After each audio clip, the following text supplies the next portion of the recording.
In this class, we are going to study about environmental monitoring and control of petroleum industrial pollution. Our environmental system is made up of dynamic organisms comprised of numerous physical, chemical, and biological interaction and interdependencies that functioning at various levels.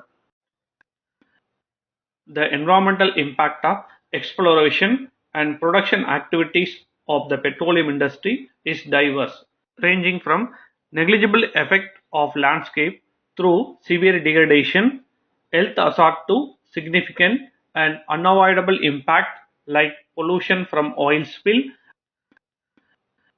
Petroleum industry, which unite anthropogenic activities to explore for produce and transport worldwide and process around 3.5 billion of tons crude oil and 2.5 giga cubic meter of natural gas and their derivatives each year. More than 2,500 refined products including liquefied petroleum gas, gasoline, kerosene, diesel fuel, fuel oil lubricant and feedstock. The bigger refineries that are integrated with petrochemical plants may produce additionally different synthetic derivatives from pure chemical to additives for fuel and lubricant. Generally, the environmental impact of petroleum is often negative because it is toxic to almost all forms of life. The petroleum products are closely linked to virtually all aspects of present society, especially for transportation and heating for both homes and for commercial and industrial activities. The sources of petrochemical pollutions include drilling, processing and transportation, crude refining and transportation, downstream processing for petrochemicals, and uses fuel in industry and motor vehicle. Let us see what are the pollution causes during drilling, processing and transportation of petrochemicals. During drilling, the drilling process exhausts many gases from diesel engine and power generation set. This process produces water containing dissolved and emulsified crude oil, natural salt, organic chemicals and many trace metals. During this process, the nearby solid waste comprising drill cuttings and drilling fluid mud. This process causes oil spill in the aquatic environment, also cause more noise that leads to noise pollution. This slide shows the standard and guidelines for drilling which are formed in the year 1996. First point, drill cuttings to be transported through a conveyor system to the disposal pit after proper washing. Second point, no drill cutting shall be disposed in the offshore environment. Then drilling mud should be disposed in secure landfill. Fourth point, for offshore installation, the unusable portion of the drilling mud shall be brought back to the shore for disposal in secured landfill. And the last point is the spent oil based mud shall be brought back for proper treatment or incineration. This slide shows the revised guidelines for disposal of drill cuttings and drilling fluid. First point, the drill cuttings originated from onshore location should be properly washed. Second point, the drill cutting after washing should have oil content less than 1 mg per kg. Third point, the barrel used for drilling fluid should not contain mercury more than 1 mg per kg and cadmium more than 3 mg per kg. Fourth one, drill site should be restored after completion of drilling and waste material should be removed from the site of drilling. Fifth point, eco-friendly method should be applied for disposal of drill waste such as land farming, bioremediation, incineration and solidification. Next, revised guidelines for disposal of drill cuttings and drilling fluid in offshore installations. The first point is the use of diesel based mud is prohibited. In some situation, oil based mud with low toxicity may be permitted.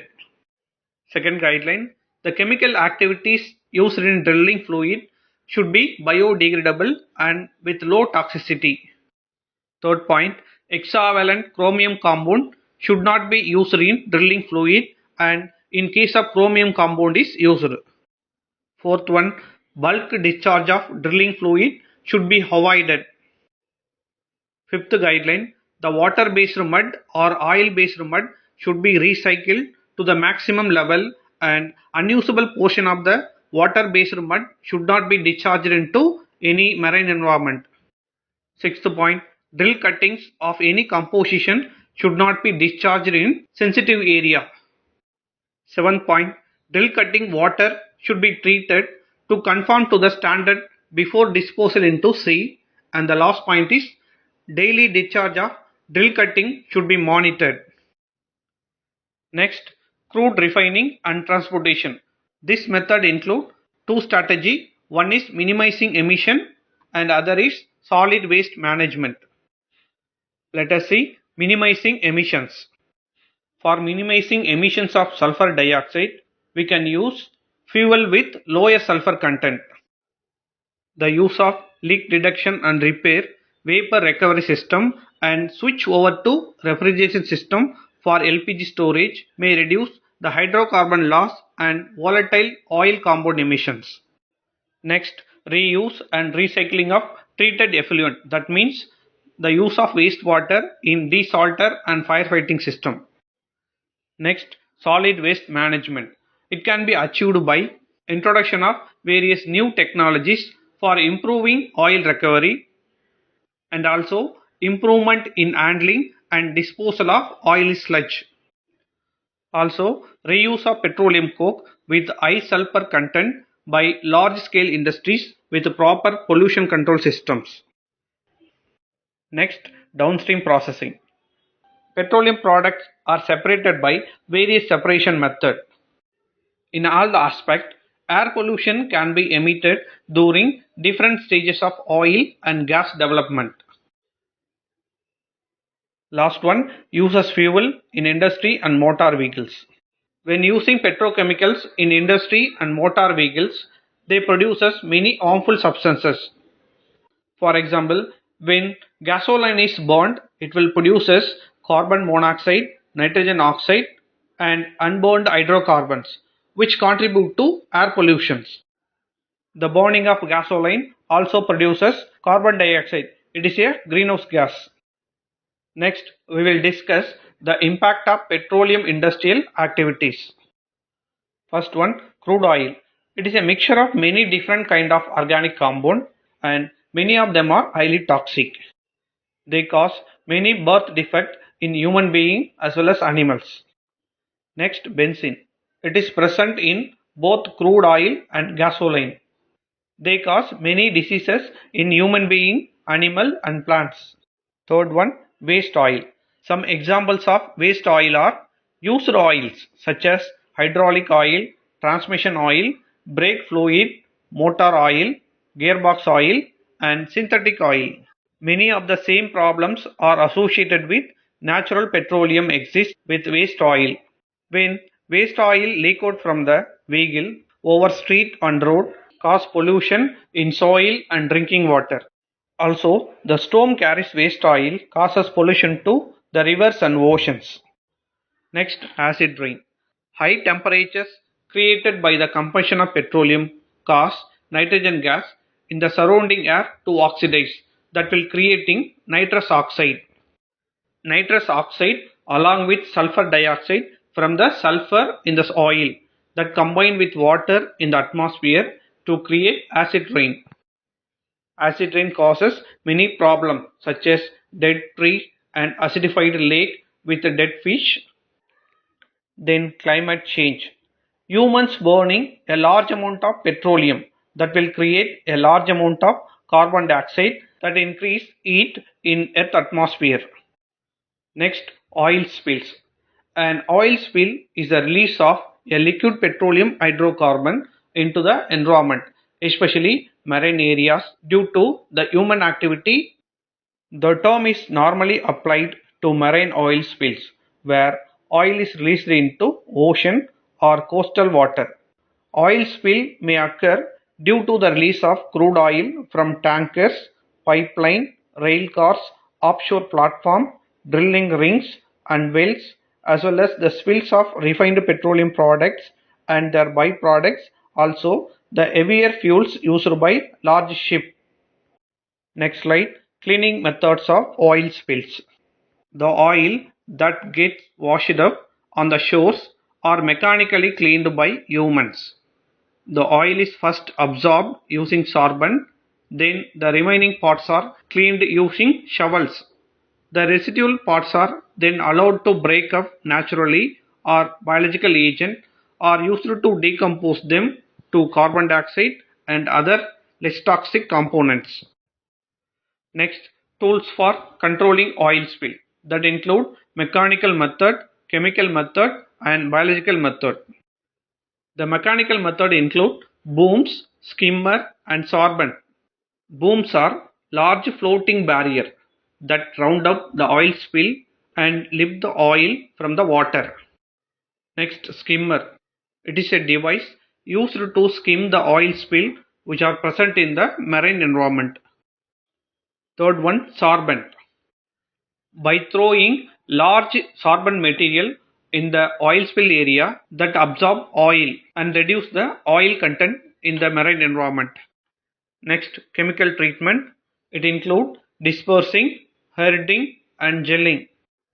Dispersion is nothing but the application of emulsifier and solvent mixture that helps to break oil into small droplet. Next, herding. The chemical herder reduces the surface tension of the surrounding water that allows the oil to diffuse into water, and then the diffused oil components are naturally degraded. Third one, gelling. By allowing some chemicals that react with oil to form rubber-like solid. Then the solids are easily collected from the contaminated site. Third one, biological method. It is majorly done by bioremediation. Bioremediation is nothing but the use of specific microorganisms, especially the bacteria or plant, to metabolize and remove harmful substances present in the polluted environment. The bioremediation technique involved aerobic respiration, inorganic electron donation, fermentation, demobilization, and reductive dehalogenation.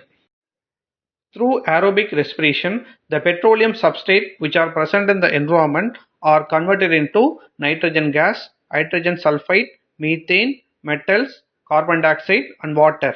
Then ammonium, nitrate and manganese are oxidized into nitrate, nitrite, manganese and sulfate by the process of inorganic electron donation. The third technique, fermentation. With the help of fermentation, the toxic petroleum compound which are present in the nature are converted into non-toxic compound. Next, iron, sulfate, mercury, chromium and uranium present in the environment are converted into ferric hydroxide, sulfide, pyrite, reduced chromium and uranite with the help of demobilization. And with the process of dehalogenation, the halogen group present in the petrochemical compound are reduced. Next we will see some hydrocarbon degrading microorganisms. Toluene, ethylbenzene, xylene and phenol compounds are degraded by the organism Penicillium chrysogenum.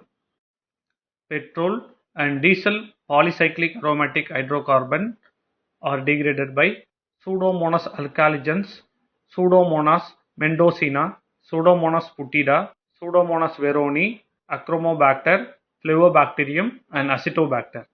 Then monocyclic aromatic hydrocarbon, especially the benzene and xylene are degraded by the most common organism Pseudomonas putida. Polyaromatic hydrocarbon, methyl naphthalene and dibenzofurans are degraded by Coprinellus radians. Phenols are degraded by Alkaligens odorans, Bacillus subtilis, Cornybacterium proponicum and Pseudomonas aeruginosa. Naphthalene present in the environment are degraded by many cyanobacteria and Bacillus licheniformis. Aromatic hydrocarbons are degraded by Acinetobacter, Pseudomonas and Microbacterium species. Many species of Acinetobacter, Pseudomonas and Microbacterium can able to degrade aromatic hydrocarbon contaminant. The fungi such as Aspergillus niger, Candida glabrata, Candida krusei, and Saccharomyces cerevisiae, and also the bacterium include Bacillus brevis, Bacillus licheniformis, Pseudomonas aeruginosa, Pseudomonas putida, Anthrobacter, and some Bacillus can able to degrade crude oil and diesel oil. The petroleum industrial activities have environmental consequences that commonly result from exploration, production, and processing of oil and gas. Therefore, where oil and gas development is permitted, all projects should be subjected to rigorous environmental assessment, monitoring, and review by all interested stakeholders. Then the government can motivate the stakeholder by providing fund for carry out this research. Also, the government has the sole responsibility of setting the ground rule and providing the framework for appropriate industrial development while ensuring that our environment is adequately protected. Thank you.